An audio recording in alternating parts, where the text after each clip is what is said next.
Today I'm reviewing the new Fluance RT81 Plus turntable. This is a beautiful turntable packed with features, but it is not without its faults. Let's dive into this.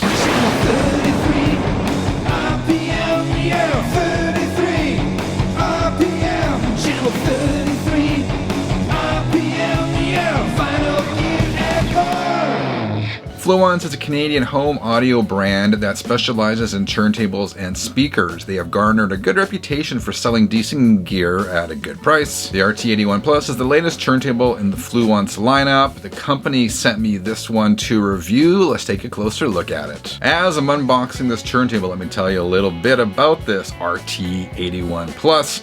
It retails for $299 US, which is $50 more than the regular RT81. Its base or plinth is made from MDF, which is covered in real wood veneer. It comes loaded with a ton of useful features, including an S-shaped aluminum tone arm. It's got a built-in preamp, which can be turned off. It's got this auto stop feature, which I really dig. That can also be deactivated. It's got switchable electronic speed control, both 33 and 45 RPM. There's no 78 RPM on here though. It's got adjustable feet, nice bonus, right? Adjustable feet is always good. Comes with an acrylic mat. Acrylic mats are also good. They tend to reduce static on your records, and they're supposed to reduce vibrations. I use an acrylic mat on my Technics SL 1200 turntable. I had a little bit of trouble, I'll confess, getting these springs onto the dust cover, but that's probably because I didn't read the directions. Always read the directions, kids. Always read the directions. Figuring out all the differences in the Fluance lineup of turntables can get confusing, but I will do my best here to explain what the 81 Plus offers. Compared to the regular RT81, the Plus comes with those adjustable feet I talked about. It comes with a dampened platter. It comes with that acrylic mat I mentioned and a slightly improved cartridge. Pretty good for the $50 price difference. The turntable that's one step up from this, the RT82, which also retails for the same price, $299, comes with a better motor and a different cartridge, but it doesn't have the built-in preamp, and that may be a deal breaker for some people. As I said there, this thing was easy to assemble. It was pretty much plug and play. All I had to do was properly balance the tone arm. Then we were off to the races. I've lived with this turntable for about a month. It's connected here to the stereo in my music room.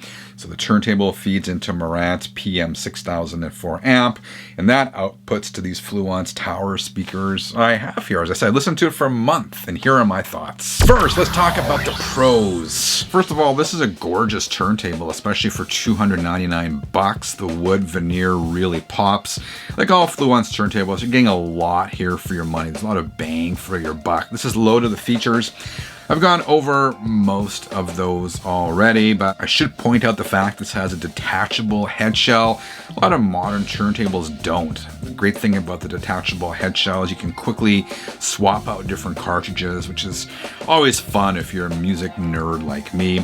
I love the fact this turntable is fully adjustable. You can adjust the anti-skate, a whole bunch of stuff. A lot of modern turntables also don't let you do that. I found the included cartridge was okay. It was nothing special.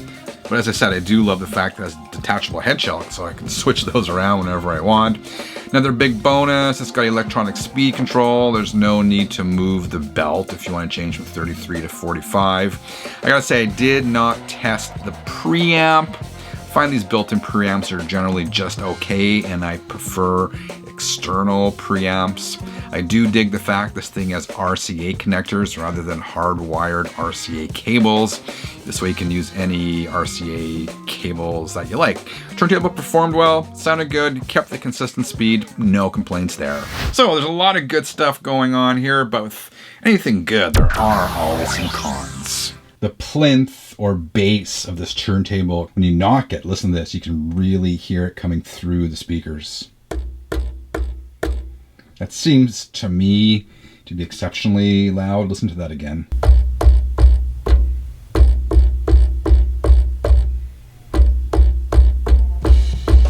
The problem with that ringing means this turntable is more prone to picking up environmental sounds and vibrations.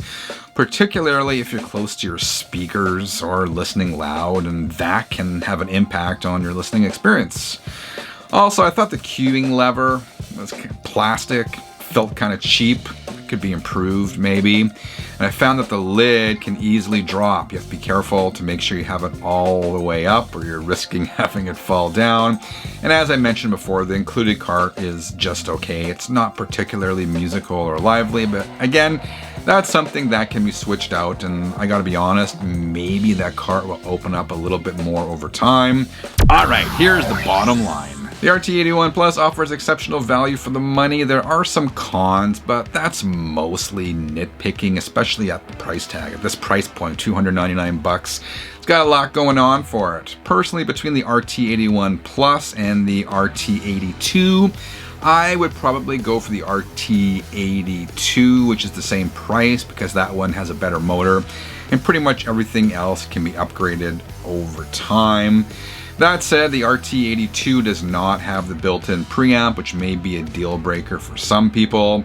I do like the fact that Fluance offers choices. There's something here for most record collectors. Ultimately, the RT81 Plus is an excellent choice for an upper entry-level turntable or a turntable for a secondary system, that kind of thing.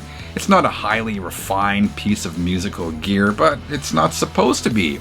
Performs well, sounds decent, and is another nice addition to the Fluance lineup. Alright, 33ers, what do you think of this turntable? Let me know in the comments below. What kind of turntable do you use? Let's have a discussion. As always, I appreciate your time. Thank you for watching. We'll be back again real soon. Until then, keep on spinning.